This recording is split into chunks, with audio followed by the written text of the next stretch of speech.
ከዚያስ ክረምት ላይ አይቸገርም ማለት ነው።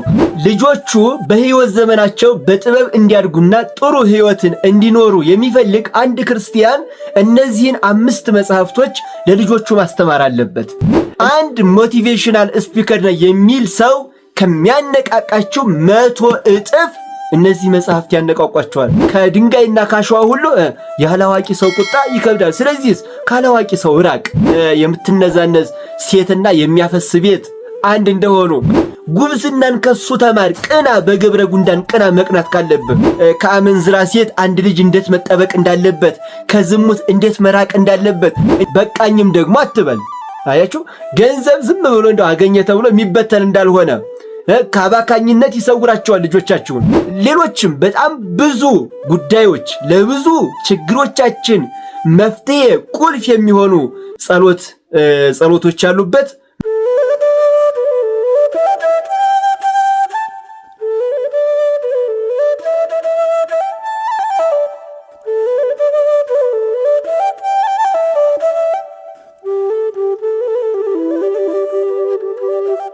በስመ አብ ወወልድ ወመንፈስ ቅዱስ አሃዱ አምላክ።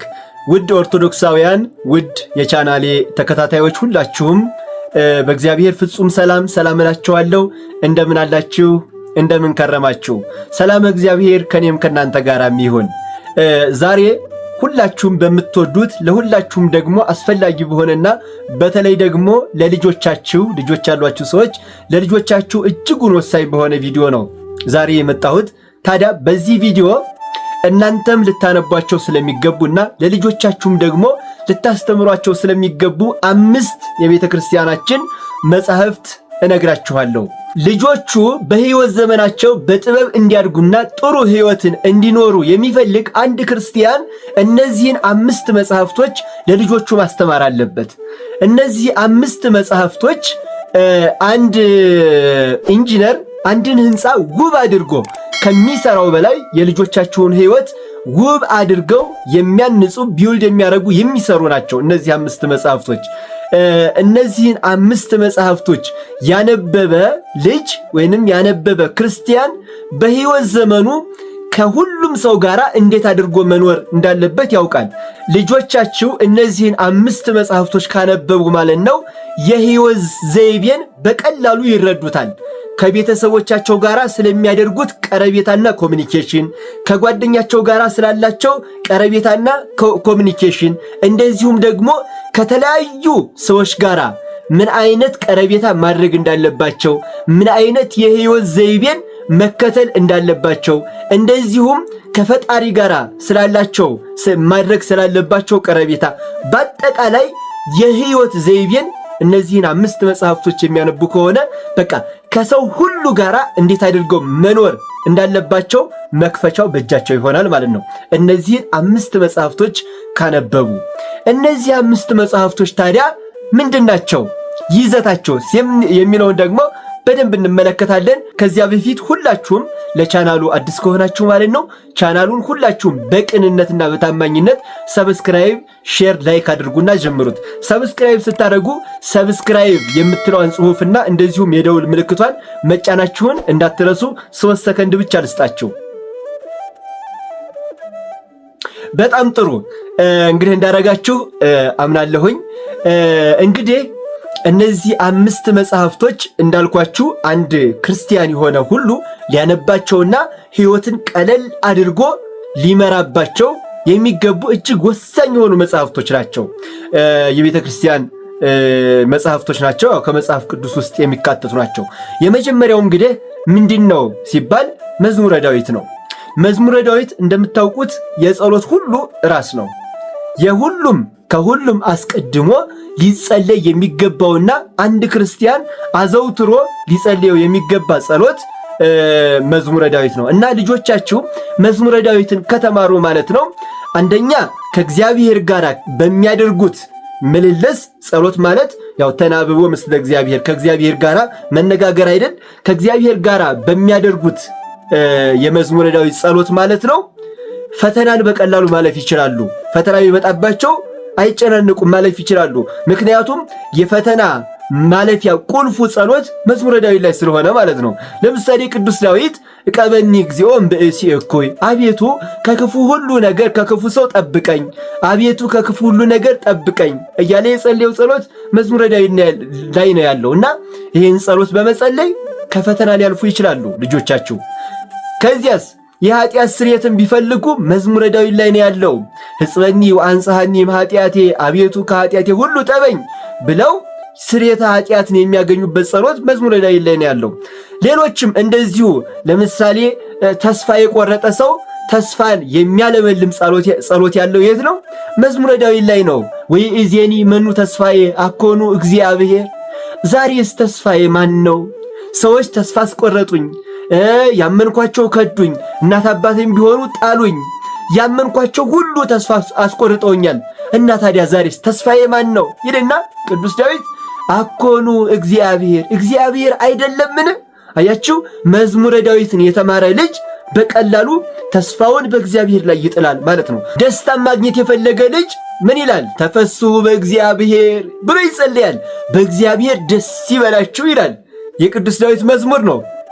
ከሐዘኑ መጽናናት የፈለገ ሰው ቢኖር ምን ይላል?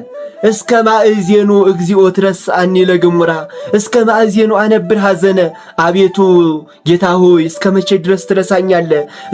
እስከ መቼ ድረስ ሐዘኔን በልቤ ውስጥ አኖራለሁ ብሎ ከሐዘኑ እንዲያጽናናው እግዚአብሔርን ይለምንበታል ማለት ነው። ሌሎችም በጣም ብዙ ጉዳዮች ለብዙ ችግሮቻችን መፍትሄ ቁልፍ የሚሆኑ ጸሎቶች ያሉበት መዝሙረ ዳዊት ላይ ነው። ስለዚህ መዝሙረ ዳዊትን መጸለይ ይጠበቅብናል። ልጆቻችንም እንዲጸልዩ መዝሙረ ዳዊትን ማስተማር አለብን ማለት ነው። በነገራችን ላይ መዝሙረ ዳዊት በቃ በቤተ ክርስቲያናችን ስርዓት አምልኮ ማለት ነው የሌለበት መዝሙረ ዳዊት የሌለበት ጸሎት ቤተ ክርስቲያን የላትም። ሁሉም ስርዓት አምልኮ ጋር ሲገቡ መዝሙረ ዳዊት አለ። ከመጀመሪያው ብንነሳ የክርስትናችን ቀን መዝሙረ ዳዊት ይጸለያል። ምስማኩ ምንድን ነው? መዝሙረ ዳዊት ነው አይደል? ምስማክ የቅዳሴም ሆነ የክርስትና ምስባክ ከመዝሙረ ዳዊት ነው። ለምሳሌ የክርስትናችን ቀን ምን ይላል? ወመንፈሰከ ቅዱሰ ኢታውፅእ እምላዕሌየ እሴኒ ፍስሐ ወአድኅኖተከ፣ አቤቱ ቅዱስ መንፈስህን ከላይ ላይ አታውጣ፣ እሴኒ ፍስሐ ወአድኅኖተከ፣ አቤቱ ደስታንና ማዳንህን አድለኝ። መዝሙረ ዳዊት ነው። ቅዳሴ ላይ ብገቡ ምስባኩ ምንድን ነው? መዝሙረ ዳዊት ነው። የትኛውም ሁል ቀን የሚሰበከው ምስባክ ከመዝሙረ ዳዊት ነው የሚወጣው። ሌላ ደግሞ ለምሳሌ ማህሌቱ ጋር ብትገቡ መዝሙረ ዳዊት ነው የመጀመሪያው። የማህሌታችን መጀመሪያ ከመዝሙረ ዳዊት ነው የሚጀምረው። ምን ብሎ ይጀምራል? ስምዓኒ እግዚኦ ጸሎቴ ወይብጽሕ ቅድሜከ ገአሬ፣ አቤቱ ጸሎቴን ስማኝ፣ አቤቱ ጩኸቴ ወደፊትህ ይድረስ፣ በፊትህ ይሰማ። መዝሙር 101 ያለው ማለት ነው። ማህሌታችን የሚጀምረው በመዝሙረ ዳዊት ነው። ስንሞት የምንፈታበት መዝሙረ ዳዊት ነው። ሁሉም የትኛውም የሞተ ሰው የሚፈታው መዝሙረ ዳዊት ተደግሞ ነው። መዋሥዕቱ መዝሙረ ዳዊት ነው። ሰርጋችን የተሰረግን ቀን የሚያምርብን በመዝሙረ ዳዊት ነው። ዲያቆኑ ምን ብሎ ይሰብካል? ወውእቱሰ ከመ መርዓዊ ዘይወፅእ እምጽርሑ፣ አቤቱ እሱ ከአዳራሹ እንደሚወጣ ሙሽራ ነው ብሎ ከመዝሙረ ዳዊት አውጥቶ ምስባክን ይሰብካል ባለና በሁሉም ስርዓት አምልኮ ውስጥ መዝሙረ ዳዊት አለ። ስለዚህ ልጆቻችሁ የመጀመሪያ መዝሙረ ዳዊት ሊማሩ ይገባል። መዝሙረ ዳዊትን በደንብ አድርጋችሁ አስተምሯቸው። አንደኛው ይሄ ነው። ሁለተኛው ደግሞ ሊማሩ የሚገባው መጽሐፈ ሲራክን ነው። መጽሐፈ ሲራክ እንዴት አይነት ጥበብ አለበት መሰላችሁ? በውስጡ በቃ ልጆቻችሁ ሊከተሉት በሕይወት ዘመናቸው መከተል ስላለባቸው መርህ ሁሉ ሲራክ ቁጭ አድርጎ ይነግራቸዋል። ሲራክን ያነበበ ሰው ከሰው ጋር እንዴት አድርጎ መኖር እንዳለበት በቀላሉ ያውቃል።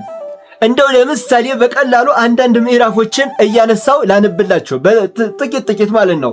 ለምሳሌ መጽሐፈ ሲራክ ምዕራፍ 3ን ብታነቡት ማለት ነው ምን ብሎ ይመክራችኋል መሰላችሁ? ለልጆቻችሁ ምን ብሎ ይመክራችኋል መሰላችሁ? ምዕራፍ 3 ቁጥር 1 ጀምሮ ስታነቡ ልጄ ሆይ እኔን አባታችሁን ስሙኝ፣ በሕይወት ትኖሩ ዘንድ እንዲህ አድርጉ። እግዚአብሔር አባትን በልጆች ላይ አክብሯልና የእናትንም ስልጣን በልጆቿ ላይ ከፍ አድርጓልና አባቱን የሚያከብር ልጅ ኃጢአቱ ይሰረይለታል።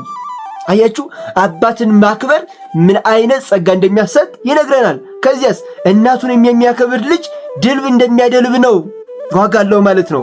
አባቱን የሚያከብር ልጅ በልጆቹ ደስ ይለዋል። እሱም ደግሞ ዘር ሲተካ ትውልድ ይሃልፍ ትውልድ ይተርፍ አይደል? አያችሁ ትውልድ አልፎ እሱም ደግሞ ነገ አባት ሲሆን በልጁ ይካሳል ማለት ነው፣ ዛሬ አባቱን ካከበረ። ከዚያስ በሚጸልይበትም ቀን ፈጣሪው ይሰማዋል። አያችሁ አባቱን ካከበረ አንድ ልጅ ሲጸልይ እንኳን እግዚአብሔር እንደሚሰማው ይነግረዋል መጽሐፈ ሲራክ ማለት ነው። እንቀጥልና እንደው አንዱን ገልጠን ለምሳሌ ምዕራፍ 5ን ብንመለከተው ምን ብሎ ይመክረናል? ገንዘብህን በከንቱ አትበትን። ይቀጥልና በቃኝም ደግሞ አትበል። አያችሁ ገንዘብ ዝም ብሎ እንደው አገኘ ተብሎ የሚበተን እንዳልሆነ ከአባካኝነት ይሰውራቸዋል ልጆቻችሁን። ገንዘብህን አትበትን። ያ ማለት ግን ስስታም ሆነ አይደለም። ስስታም አትሁን ደግሞ የሚልበት ፓርት አለ። በከንቱ ነው ያለው። በከንቱ አትበትን። ዝም ብሎ በቃ አልሆነ ቦታ ገንዘብን ማባከን እንደሌለበት አንድ ሰው ይነግራቸዋል ማለት ነው። ስለዚህ እጅግ በጣም በቃ ለህይወታችን በጣም ወሳኝ የሆኑ ምክሮች መጽሐፈ ሲራክ ውስጥ እናገኛለን። እናም ልጆቻቸው የዕለት ተዕለት ኑሯቸውን እንዴት ማስኬድ እንዳለባቸው፣ እናት አባታቸውን እንዴት ማክበር እንዳለባቸው፣ ስለ ገንዘብ አያያዝ፣ ስለ ምጽዋት፣ ከሌሎች ሰዎች ጋር ስለሚያደርጉት ኮሚኒኬሽን ማወቅ እንዲችሉ መጽሐፈ ሲራክን እንዲያነቡ እንዲማሩ አድርጓቸው። ቢያንስ እንኳን እስኪ ማታ ላይ ቤተሰባችሁ ሰብሰብ ባለበት አንድ ልጅ ተነስቶ የመጽሐፈ ሲራክን አንድ ምዕራፍ እንዲያነብ አድርጉት። በየቀኑ አንዳንድ ምዕራፍ አነበባችሁ ማለት እጅግ በጣም ትልቅ ነገር ነው። ስለዚህ ማታ አንዳንድ ምዕራፍ ቢያንስ እናንተም ብቻችሁንም ከሆናችሁ አንዳንድ ምዕራፍ ከመጽሐፈ ሲራክ እያነበባችሁ ተኙ። የእውነቴን የምላችሁ በጣም ብዙ ጥቅሞችን የምታገኙበት። ሁለተኛው ይሄ ነው። ሶስተኛው ደግሞ መጽሐፈ ምሳሌ ነው።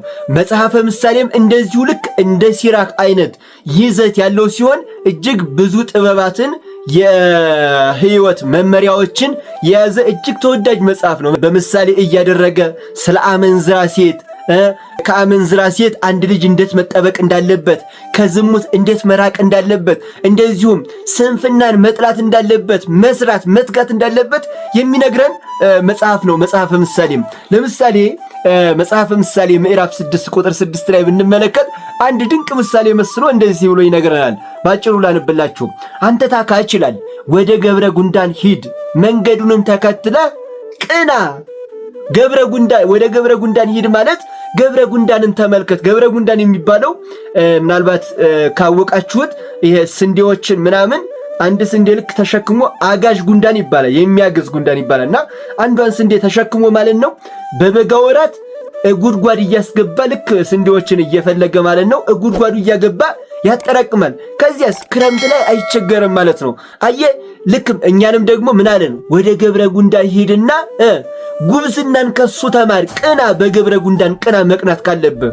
አየ ገብረ ጉንዳን በበጋው በፀሐዩ ወራት ስንቁን ለክረምቱ ያዘጋጃል። ስለዚህስ አንተ መኝታህን ተውና ገብረ ጉንዳን ያችኑ በቃ ቀስ እያለው በጣም ነው የሚጓዘው፣ ግን ሳይደክም እንደሚሰራ ሁሉ አንተም አትድከም፣ ስንፍናን ተውና ስራ ብሎ ከስንፍና መራቅ እንዳለባችሁ ልጆቻችሁ እኛም መራቅ እንዳለብን ያስተምረናል ማለት ነው። ይቀጥልና ደግሞ ይህም ብቻም አይደለም፣ ወይንም ደግሞ ወደ ንብ ሂድ ይላል። ንብን ተመልከታት። ምን ይላል? ሰራተኛ እንደሆነች መልካም ስራንም እንደምትሰራ እወቅ። የደከመችበትንም ነገስታትና ሌሎች ሰዎች ለጤንነት ይወስዱታል። በሁሉም ዘንድ የተወደደች ናት፣ የከበረችም ናት። በአካሏ ደካማ ናት፣ በስራዋ ግን የጸናች ናት። አየ አካሏ ትንሽዬ ናት፣ ግን ስራዋ ግን ጥበብን ተመልታ የሰራችው ስራ በነገስታት ዘንድ ማሯ ተወዳጅ ነው፣ በክብር የሚቀርብ ነው። ስለዚህስ አንተም ሳትታክት ጥበብን ይዘ በጥበብ ስራ። በጥበብ ከሰራ ስንፍናን ካራቀ በሰዎች ዘንድ ሁሉ ተወዳጅ ትሆናለህ ማለት ነው። ስለዚህ ልጆቻቸው ይሄንን የመሰለ ጥበብ የሚያገኙበት መጽሐፍ ደግሞ አንደኛው ምንድነው? መጽሐፈ ምሳሌ ነው። መጽሐፈ ምሳሌን ያነበበ ልጅ በቀላሉ ለዝሙት አይጋለጥም። በቀላሉ ከዝሙት እንዴት መራቅ እንዳለበት ያውቃል። በቀላሉ ከስንፍና መራቅ እንዳለበት ያውቃል። ስለዚህ መጽሐፈ ምሳሌን ልጆቻችሁ እንዲማሩና እንዲያነቡ አድርጓቸው። እናንተም አንቡ። ልጆቻችሁ ብቻ አይደሉ፣ እናንተም አንቡ፣ እኔንም ጨምሮ ማለት ነው። እና ሶስተኛው መጽሐፈ ምሳሌ ነው ማለት ነው። አራተኛው ደግሞ መጽሐፈ ተግሳጽ ነው። መጽሐፈ ተግሳጽ ማለት ሲተረጎም ቁጣ እንደማለት ነው። ነገር ግን በዚህ አውድ ደግሞ የሚተረጎም ምክር ተብሎ ነው እና ይህ መጽሐፈ ተግሳጽም እጅግ ወሳኝ የሆኑ ምክር ያለበት መጽሐፍ ነው ማለት ነው። ስለ ነዝናዛ ሴት፣ የምትነዛነዝ ሴትና የሚያፈስ ቤት አንድ እንደሆኑ መስሎ የሚናገር እንደዚሁም ስለሌሎች እጅግ ጠቃሚ ስለሆኑ ምክሮች መኩራት እንደሌለብን፣ በነገ በዘመድ በወዳጅ መመካት እንደሌለብን የሚነግረን መጽሐፍ ነው። ለምሳሌ አንደኛውን አንስተን ላነብላችሁ። ለምሳሌ መጽሐፍ ተግሳጽ ምዕራፍ 3 ላይ ቁጥር 1 ጀምራችሁ ስታነቡት እንደዚህ የሚል ምክር ይሰጣችኋል። ነገ የሚመጣውን ምን እንደሆነ አታውቅምና ነገ በሚሆነው አትመካ። ሌላ ያመስግንህ እንጂ አፍህ አይደለም፣ ራስህን አታመስግን ማለት ነው። ባዕድ ነው እንጂ ከንፈርህ አይደለም። ድንጋይ ከባድ ነው፣ አሸዋም ሸክሙ ጽኑ ነው። ከሁለቱ ግን ያላዋቂ ቁጣ ይከብዳል።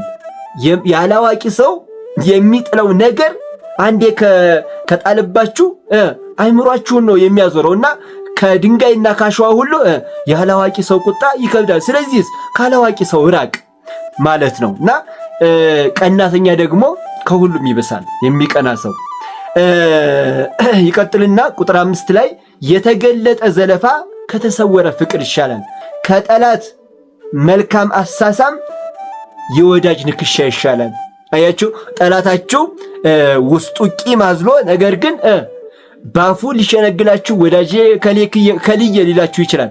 ከዚያ ይልቅ ግን የወዳጅ ንክሻ ይሻላል። የጠላት ላይላውን መሳም ክፉ ስለሆነ ልክ እንደዚህ አይነት ምክሮችን ለልጆቻችሁ የሚመክርላችሁ መጽሐፍ ነውና መጽሐፈ ተግሳጽን እንዲማሩና እንዲያነቡ አድርጓቸው ልጆቻችሁን ማለት ነው። አራተኛው ይሄ ነው። አምስተኛውና የመጨረሻው ደግሞ መጽሐፈ መክብብ ነው። መጽሐፈ መክብብ እንደዚሁ ጥበብ የተመላበት መጽሐፍ ነው። ለሁሉም ጊዜ እንዳለው የሚነግር መጽሐፍ ነው። ለሁሉም ጊዜ ያለው፣ ለምሳሌ ምዕራፍ 3 ስታነቡ ለሁሉም ጊዜ ያለው፣ ለመሳቅም ለማዘንም ጊዜ ያለው፣ ለመሳቅም ጊዜ ያለው፣ ለመደሰትም ጊዜ ያለው፣ ለማልቀስም ጊዜ ያለው፣ ለመሾምም ጊዜ ያለው፣ ከሹመት ለመውረድም ጊዜ ያለው፣ ለሁሉም በጊዜ ለሁሉም ምን አለው ጊዜ አለው ብሎ የሚነግረን መጽሐፍ ነው። እንደዚሁስ በወጣትነት ዘመኑ አንድ ሰው ፈጣሪውን ማሰብ እንዳለበት፣ የጭንቅ ቀን ሳይመጣ የመከራ ቀን ሳይደርስ ፈጣሪ አምላክህን በወጣትነት ዘመን አስብ እያለ በምዕራፍ 12 ላይ የሚመክረን በጣም ብዙ ምክሮችና ተግሳጽ ያሉበት መጽሐፍ ነው። ስለዚህ መጽሐፈ መክብብንም ልጆቻችሁ እንዲያነቡት አድርጉ፣ አስተምሯቸው፣ እናንተም አንቡ። ስለዚህ ባጭሩ እነዚህን 5 መጽሐፍቶች የመጀመሪያ ለጸሎት፣ ምክንያቱም ከሁሉም በፊት ጸሎት ስለሆነ የሚቀድመው ለጸሎት እንዲረዳቸው፣ በጸሎት ደግሞ ከመከራ እንዲያመልጡ፣ ከፈተና እንዲያመልጡ፣ ከደዌ እንዲድኑ፣ ጸሎት ከህመም ይፈውሳል። ስለዚህ የመጀመሪያ መዝሙረ ዳዊትን አስተምሯቸው ይጸልዩ። ከዚያ መጽሐፈ ሲራክን አስተምሯቸው ያንቡ። ከዚያስ መጽሐፈ ምሳሌን ያንቡ አስተምሯቸው። ከዚያስ መጽሐፈ ተግሳጽን አስተምሯቸው ያንቡ። ከዚያስ መጽሐፈ መክብብን አስተምሯቸው ያንቡ። ስለዚህ እነዚህን 5 መጽሐፍቶች ልጆቻቸው እንዲያነቡ አድርጉ። እናንተም ማታ ማታ ቢያንስ ከአንደኛው 1 ምዕራፍ እያነበባችሁ ተኙ። በጣም በቃ በህይወት ዘመናችሁ አንድ ሞቲቬሽናል ስፒከር ነው የሚል ሰው ከሚያነቃቃችሁ 100 እጥፍ እነዚህ መጽሐፍት ያነቃቋቸዋል። በዚያ ላይም ደግሞ ስታነቧቸው በረከትን የሚያሰጣሉ መጽሐፍ ቅዱስ ስለሆነ ማለት ነው። ስለዚህ እነዚህን እያነበባችሁ ተኙ። ለልጆቻችሁም እነዚህ መጽሐፍት አስተምሯቸው። ስለነበረን ቆይታ እግዚአብሔር አምላካችን ስሙ የተመሰገነ ይሁን። ሐሳብ አስተያየታችሁን ኮሜንት ላይ አስቀምጡልኝ። ቪዲዮ ለሁሉም እንዲደረስ ሼር፣ ኮፒ ሊንክ፣ ላይክ ማድረጋችሁን እንዳትረሱ። እስከዚህ ድረስ ስላዳመጣችሁኝ እጅግ አድርጌ እወዳችኋለሁ፣ አከብራችኋለሁ፣ አመሰግናለሁ። በቀጣይ ቪዲዮ እስከምንገናኝ መልካም ጊዜ